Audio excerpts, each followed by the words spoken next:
अस्सलाम वालेकुम everyone. So in this video we are going to do the colonic polyps. ठीक है, colonic polyps means polyps बनते हैं। ठीक है, क्या होता है कि प्रोट्रूशंस होती हैं मेनली कोलोन के म्यूकोजा में। ठीक है, क्या होता है रेज प्रोट्रूशंस होती हैं कोलोनिक म्यूकोजा में। अब जो प्रोट्रूशंस होती हैं ना, दो टाइप्स की हो सकती हैं। या पता हाइपरप्लास्टिक पॉलिप्स होते हैं या तो एडिनोमेटस पॉलिप्स होते हैं। ठीक है, अब जो हाइपरप्लास्टिक पॉलिप्स होते हैं ना, तो वो मेनली जो होते हैं ना रेज्ड होते हैं। ठीक है, लेकिन सेरेटेड मार्जिन्स होती हैं उनकी। ठीक है, अच्छा इसके अलावा जो होते हैं ना हाइपरप्लास्टिक, इसमें क्या होता है हाइपरप्लास्टिक पॉलिप्स में हाइपरप्लेजिया ऑफ द ग्लैंड होता है। ठीक है, और ये बिनाइन होते हैं। ठीक है, विद नो मैलिग्नेंसी। ठीक है, अच्छा जी। और it arises in left colon. ठीक है, ये लेफ़्ट कोलॉन में प्रेजेंट होता है। रेक्टोसिग्मोइड कोलॉन वगैरह में प्रेजेंट होता है। ठीक है, फिर इसके बाद जो सेकंड टाइप है ना, वो है एडिनोमेटस पॉलिप्स। ठीक है, एडिनोमेटस पॉलिप्स में क्या होता है neoplastic proliferation of the gland होती है। ठीक है, और ये शुरू में तो बिनाइन होता है लेकिन it can lead to malignancy as well. ठीक है, इसमें क्या होता है कि हमारे पास इसमें एक सीक्वेंस होता है जिसको हम कहते हैं एडिनोमा कार्सिनोमा सीक्वेंस। ठीक है, अब एडिनोमा कार्सिनोमा सीक्वेंस में क्या होता है, हमारे पास इनिशियली तो हमें एडिनो पॉलिप्स नज़र आता है। ठीक है, पॉलिप्स के बाद हमारे पास फिर वो कार्सिनोमा में कन्वर्ट हो जाता है। ठीक है, अब इसमें हमारे पास जो है ना वो है कुछ वो है म्यूटेशंस वगैरह हैं। ठीक है, म्यूटेशंस क्या होती हैं, इनिशियली हमारे पास एपीसी की म्यूटेशन होती है। ठीक है,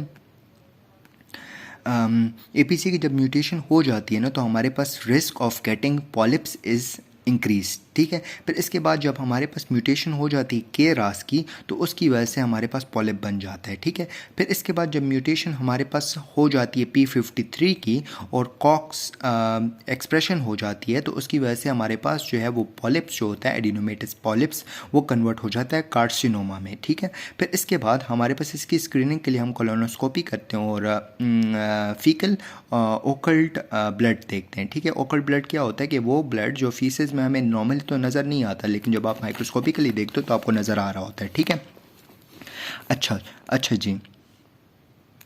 इसके अलावा हम लोग जब कोलोनोस्कोपी करते हैं ना, तो हम लोगों को डिफ्रेंशिएट करना होता है कि ये हेट्रोट्रॉपिक वो हाइपरप्लास्टिक पॉलिप है कि हमारे पास एडिनोमेटस पॉलिप है।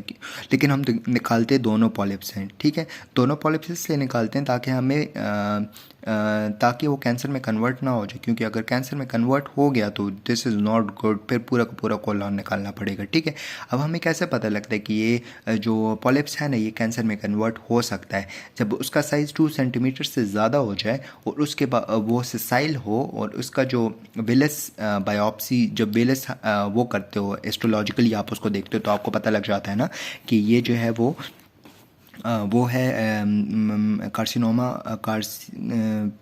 मैलिग्नेंट है कि नहीं है। ठीक है, फिर इसके बाद हम लोग आते हैं फेमिलियल एडिनोमेटस पॉलीपोसिस। ठीक है, फेमिलियल एडिनोमेटस पॉलीपोसिस में क्या होता है, मेनली इसमें म्यूटेशन होती है एपीसी जीन की। ठीक है, जो लाई कर रहा होता है क्रोमोसोम नंबर 5 पे। ठीक है, जब इसकी म्यूटेशन हो जाती है तो हमारे पास क्या होता है कि हमारे पास जो है वो और हाँ, ये हमारे पास जो है ना इसके लिए हम लोग क्या करते हैं कि हम लोग कोलॉन और रेक्टम को रिमूव कर देते हैं ताकि वो कार्सिनोमा में ना कन्वर्ट हो जाए। ठीक है, अब ये जो फेमिलियल एडिनोमेटस पॉलीपोसिस है ना, ये दो सिंड्रोम के साथ रिलेटेड होता है। एक गार्डनर सिंड्रोम हो गया और एक हमारे पास टारकट सिंड्रोम हो गया। ठीक है, गार्डनर सिंड्रोम में क्या होता है, एक फिब्रोमेटोसिस होती है और एक ऑस्टियोमास होते हैं। ठीक है, फिब्रोमेटोसिस में क्या होता है, न्यूप्लास्टिक प्रोलिफरेशन ऑफ फिब्रोब्लास्ट होता है। ठीक है, neoplastic proliferation of fibroblast cells होते हैं। ठीक है, और ऑस्टियोमा में हमारे पास benign tumours of bone that rises in skull. ठीक है, और टॉर्कट जो होता है उसमें हमारे पास एक तो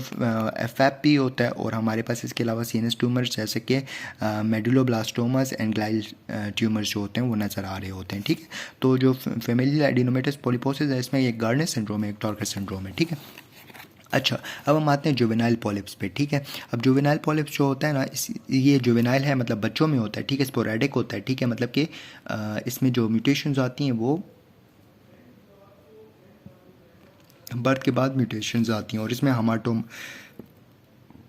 हमाटोमेटस पोलिप्स नज़र आना शुरू हो जाते हैं। हमाटोमेटस पोलिप्स वो पोलिप्स होते हैं जिनके सेल्स जो होते हैं वो literally like a normal cells होते हैं, ठीक है, लेकिन उनकी जो अरेंजमेंट होती है वो थोड़ी उनमें मसला होता है, मतलब थोड़े बहुत डिसअरेंज होते हैं, लेकिन cells literally like normal cells होते हैं, ठीक है। फिर ये बच्चों में होता है, ठीक है, और it can lead to carcinoma as well if the number of the juvenile polyps are really much, ठीक है। अच्छा, फिर इसके बाद हम लोग करते हैं पॉइट्स जैगर सिंड्रोम्स, ठीक है। पॉइट्स जैगर सिंड्रोम जो होता है ये भी हमारे पास हेमाटोमेटिस प्लैक होता है इसमें, ठीक है, थ्रू आउट द जीआईटी होता है, ठीक है। पॉज जैगर सिंड्रोम में, ठीक है, हेमाटोमेटिस प्लैक हो गया, सॉलिटरी हो गया, म्यूकोक्यूटेनियस प्लैक्स, म्यूकोक्यूटेनियस हाइपरपिगमेंटेशंस हो गई जिसको आप फ्रेकल लाइक स्पॉट्स कहते हो on lips, oral mucosa, genital skin वगैरह, ठीक है। And it can increase the risk of the colorectal breast and gynaecological cancers, ठीक है। क्या होता है पोस्ट जैगर सिंड्रोम में हमारे पास एक तो हेमाटोमेटिस प्लैक्स होते हैं, हेमाटोमेटिस प्लैक्स, इसके अलावा म्यूकोक्यूटेनियस हाइपरपिगमेंटेशंस होती हैं, ठीक है। अच्छा, अब हम आते हैं कोलोरेक्टल कार्सिनोमा पे, ठीक है। कोलोरेक्टल कार्सिनोमा जो होता है ना मेनली जो है ये हमारे पास कोलॉन और रेक्टम में होता है, ठीक है, और ये third most common cause of death है, ठीक है, जिस कैंसर की वजह से जो डेथ होती है, ठीक है, और ये मेनली ओल्ड लोगों में होता है, ठीक है। अच्छा, फिर इसमें हमारे पास दो टाइप की म्यूटेशंस होती हैं, या तो हमारे पास वो होता है एडिनोमा कार्सिनोमा वाला सीक्वेंस होता है, ठीक है, और या तो हमारे पास एक चीज़ होती है जिसको हम माइक्रोस्टिलेट इंस्टेबिलिटी कहते हैं, ठीक है। माइक्रोस्टिलेट इंस्टेबिलिटी किसकी वजह से होती है? जब हमारे पास जो डीएनए में स्पैच रिपेयर सिस्टम जो है ना वो काम नहीं करता ना, मतलब कि जब न्यूक्लियोटाइड सीक्वेंस जो है नॉर्मली अगर गलत हो जाए तो ठीक हो जाता है, ठीक है, लेकिन अगर उस मिसमैच रिपेयर सिस्टम में मसला हो, ठीक है, तो उसकी वजह से क्या होता है कि हमारे पास माइक्रोस्टिलेट इंस्टेबिलिटी आ जाती है, जो टेंडीन होता है ना वो इंस्टेबल हो जाता है, ठीक है, मतलब कि उसमें न्यूक्लियोटाइड सीक्वेंस जो होता है वो ख़राब हो जाता है। अल्टीमेटली हमारे पास जो है ये कोलोरेक्टल कार्सिनोमा हो जाता है, ठीक है। अब एक तो हमने कह दिया कि एक में तो हमारे पास पॉलिप्स बनते हैं लेकिन एक में नहीं बनते, तो वो कौन सा वाला है? वो है hereditary non polyposis colonic cancer syndrome, ठीक है। अच्छा, और ये डिनोवो है, ठीक है, जिसमें पॉलिप्स वगैरह नहीं बनते, ठीक है। इसकी स्क्रीनिंग के लिए क्या करते हो आप? एक कोलोनोस्कोपी करते हो और एक फीकल ओकल्ट ब्लड देखते हो, ठीक है, फीकल ओकल्ट ब्लड टेस्ट, ठीक है। अच्छा, फिर इसके बाद इसकी आप गोल ये होता है ना हमारा कि हम लोगों ने जो है ना वो ज़्यादा से ज़्यादा जो है ना इस कार्सिनोमा को होने से रोकना है, ठीक है, और अगर हो गया तो अर्ली डिटेक्शन करके उसको स्प्रेड रोकना है, ठीक है। अब ये जो होता है ना हमारे पास लेफ़्ट साइड कार्सिनोमा भी हो सकता है, ठीक है, और राइट साइड कार्सिनोमा भी हो सकता है, ठीक है। अगर लेफ़्ट साइड कार्सिनोमा है तो हमारे नैपकिन रिंग लेशंस नज़र आएंगे, ठीक है, नैपकिन रिंग लेशंस, ठीक है, और napkin ring lesions present with decrease stool calibre, मतलब कि आपका जो स्टूल होता है ना वो लिटरली